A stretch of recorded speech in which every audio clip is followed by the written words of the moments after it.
কিছু হয়েছে? লাল শাক আছে, ডাঁটা শাক, আলু শাক, এখানে ওদিকে লাউ গাছ, কুমড়া গাছ।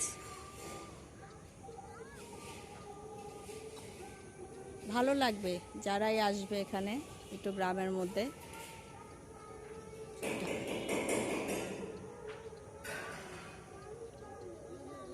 এখানে কপি, বাঁধাকপি এগুলি গাছ লাগানো হয়েছে।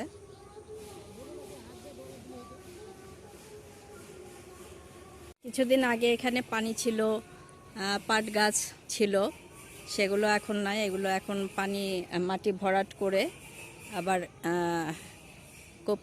কপি, বাঁধাকপি, তারপর ব্রোকলি এগুলি গাছ লাগানো হয়েছে এখানে।